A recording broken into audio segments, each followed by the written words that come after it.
Hello story lovers, welcome to Siri Vennela కథల ప్రపంచం. నేను మీ వెన్నెల. రావణ్ 36 పార్ట్. అప్పుడు నువ్వంటున్నావే ఈ ఊరి పెద్దలు అని, వాళ్ళే నా భార్యని నా చేతుల్లో పెడతారు. బోనస్ గా నా భార్యని నా నుండి దూరం చేసినందుకు నీకు క్లాస్ కూడా తీసుకుంటారు. పద వెళ్దామా మరి అన్నాడు విక్రమ్. సాక్ష్యాలా? ఏం సాక్ష్యాలు చూపిస్తావు? తను నీ భార్య అని చెప్పడానికి? మరైతే నీ భార్యని నీ నుండి దూరం చేయడానికి కదా కారణాలు ఏంటని అడిగితే ఏం చెప్తావు వాళ్ళకి? నా కూతుర్ని నువ్వు మానసికంగా ఎంత కృంగదీశావో చెప్తావా?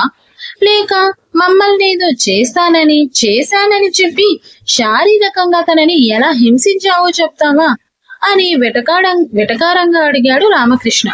నేను నా భార్యని ఏం చేశానో చెప్పడానికి నీ దగ్గర రుజువులు లేవు, కానీ తను నా భార్య అని చెప్పడానికి నా దగ్గర ఉన్న ఈ రుజువులు చాలు కదా అంటూ అంతకు ముందు వాళ్ళిద్దరూ కలిసి ఉన్నప్పుడు విక్కీ ఎందుకైనా అవసరం అవుతాయేమో అని తీసి పెట్టుకున్న ఫొటోస్ ని చూపిస్తూ, ఇవి చూపిస్తే చాలనుకుంటా అన్నాడు ధీటుగా. ఈ ప్రూఫ్ చూపించి నా భార్యను నాతో తీసుకెళ్లడం క్షణాల్లో పని నాకు.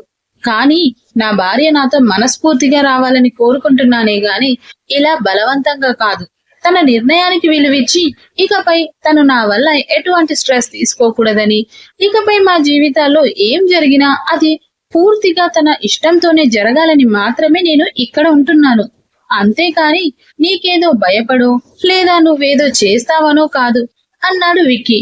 ఆ వెంటనే మేఘన, ఓ అవునా, నువ్వు నా నిర్ణయానికి విలువిచ్చి ఇక్కడ ఉంటున్నావా? అయితే నేనే చెప్తున్నాను విను. నువ్వు ఇప్పుడే ఇక్కడి నుండి వెళ్ళిపో. మరోసారి నా కళ్ళ ముందుకు రాకు. అప్పుడే నేను ఎలాంటి స్ట్రెస్ లేకుండా ప్రశాంతంగా ఉంటాను అంది మేఘన.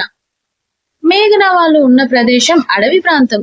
అక్కడ పోలీస్ స్టేషన్ గాని మున్సిపాలిటీ గాని ఏదీ లేదు. పైగా అక్కడ ఉండే వాళ్ళందరూ నిరక్షరాస్యులే. వారికి పేపర్లతో బంధాల గురించి అస్సలు తెలీదు.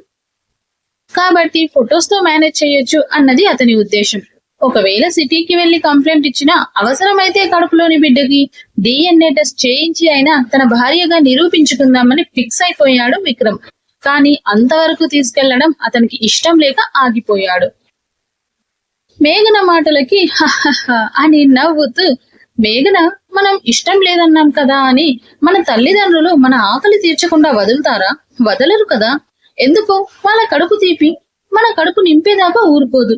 అలాగే మనకి ఇష్టమైన వాళ్ళు వాళ్ళకి ఇష్టం కదా అని వాళ్ళకి కష్టాన్ని కోరుకుంటే చూస్తూ ఊరుకుంటామా? వాళ్ళని కష్టపెట్టైనా సరే ఆ కష్టాన్ని వాళ్ళకి దరిచేరనివ్వం కదా.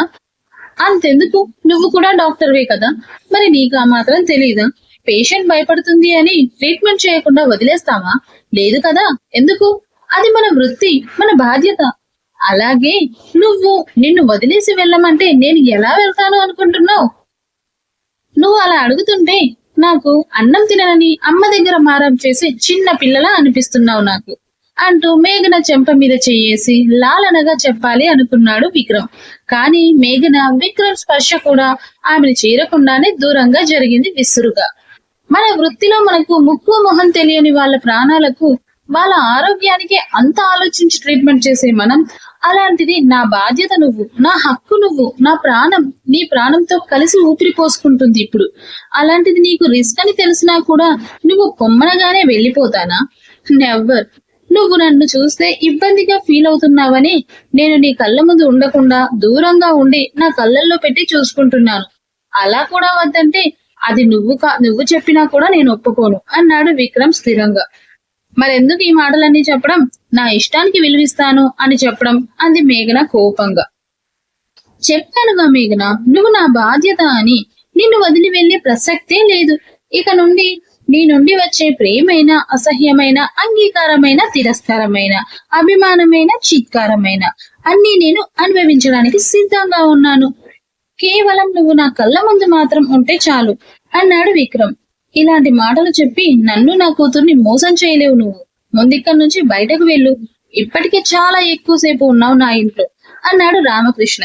రామకృష్ణ మాటలకి విక్కీ మనసులో అసహనంగా, అబ్బా, నా పెళ్ళాన్ని ఎలాగోలా కాళ్ళు పట్టుకునైనా ఒప్పించుకోవచ్చేమో గాని ఈ నా మామ ఉన్నాడే చండశాసనుడు, తాను పట్టిన కుందేలకి మూడే కాళ్ళు అనే రకంలా ఉన్నాడు.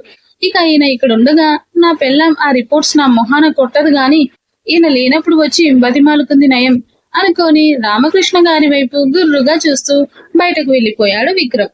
వెళ్తున్న విక్రమ్ ని చూసి తన పంతం నెగ్గించుకున్నానని గర్వంగా నవ్వుకుంటూ, మరోసారి నేను లేనప్పుడు ఇలా ఇంట్లోకి వచ్చి నా కూతురికి మాయమాటలు చెప్పి మోసం చేయాలని చూస్తే అంటూ సీరియస్ గా అన్నారు రామకృష్ణ. దాంతో వెళ్తున్న విక్రమ్ గుమ్మంలోనే ఆగిపోయి, వస్తే ఏం చేస్తావు అంటూ వెనక్కి తిరిగి ఐబ్రో రేస్ చేసి మరీ అడిగాడు విక్రమ్. విక్కీ వాయిస్ లోని బేస్ కి రామకృష్ణ గారు తగ్గితే మేఘన మాత్రం ఆవేశంగా విక్రమ్ ముందుకు వచ్చి, నేనే నిన్ను మెడపట్టి బయటకు గెంటేస్తా అంది. ఏంటి రౌడీలా వాయిస్ రేస్ చేస్తున్నావు? నువ్వు అసలు డాక్టర్వేనా లేదంటే వీధి రౌడీవా ఇలా వాయిస్ రేస్ చేస్తున్నావు?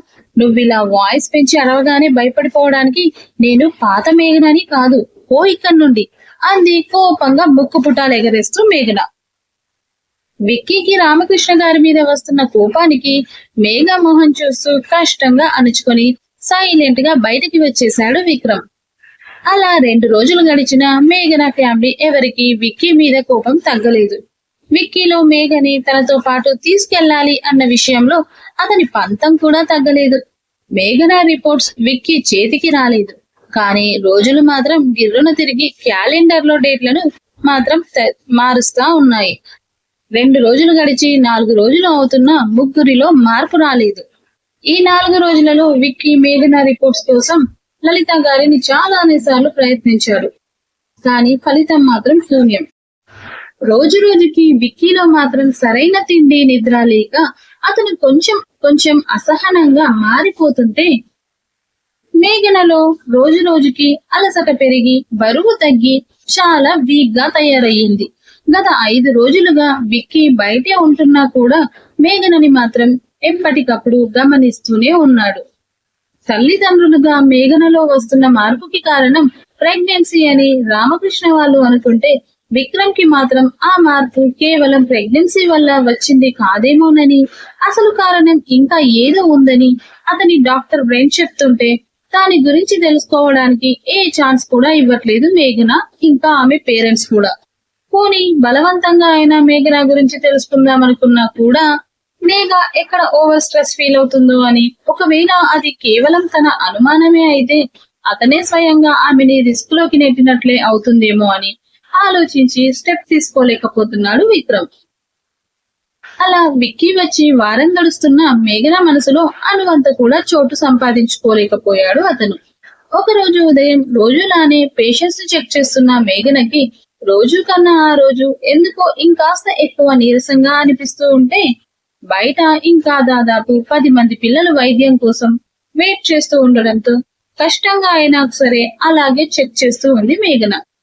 విక్రమ్ బయటే ఉండి మేఘన ప్రతి కదలికలను గమనిస్తూనే ఉన్నాడు. అతి కష్టంగా అందరినీ చెక్ చేసిన మేఘన బ్యాక్ పెయిన్ ఎక్కువగా అనిపించడంతో నెమ్మదిగా ఆ రూమ్ లోంచి బయటకు వచ్చి రెస్ట్ తీసుకోవడానికి తన రూమ్ లోకి వెళ్తుండగా మధ్యలోనే కళ్ళు తిరిగి కింద పడబోయింది. వాళ్ళ ఇంటి వాకిట్లోనే ఉన్న విక్కీ మేఘన కళ్ళు తిరుగుతూ ఉంటే తల పట్టుకోవడం చూడగానే ఆమె కింద పడే కన్నా ముందే ఫాస్ట్ గా రియాక్ట్ అయ్యి మేఘనను అతని చేతుల్లోకి తీసుకున్నాడు.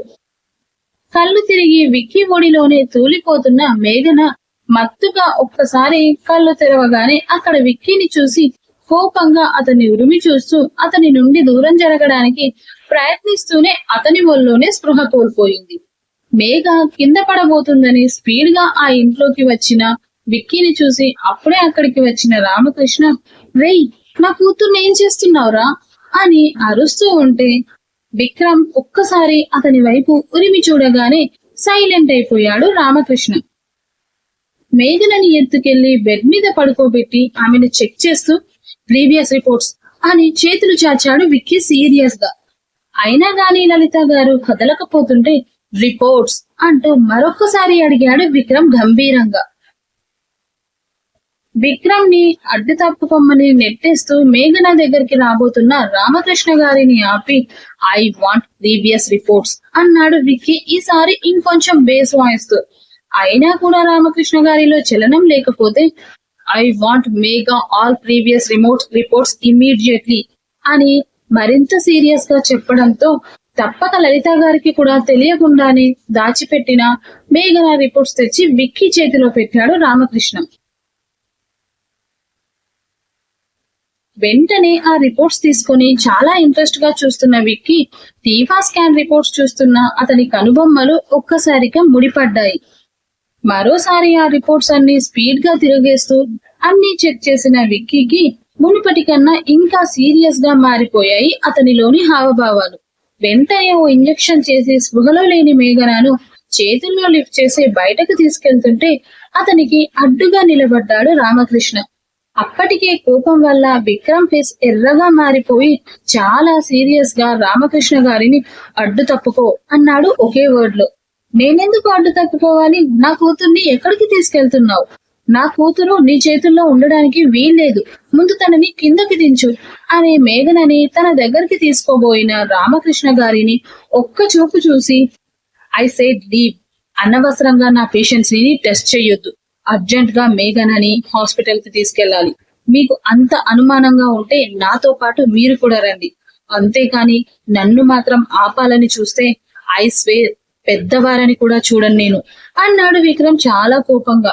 విక్రమ్ గొంతులోని కోపానికి భయపడిన రామకృష్ణ గారు వెంటనే అడ్డు తప్పుకొని విక్రమ్ వెంటే అతను కూడా అడుగులు వేశాడు. ఆయన వెంటే లలిత గారు కూడా. అట్లీస్ట్ బస్సు సదుపాయం కూడా లేని ఆ ప్రాంతం నుండి మేఘనను ఎత్తుకొని పరుగు ప్రారంభించాడు విక్రమ్.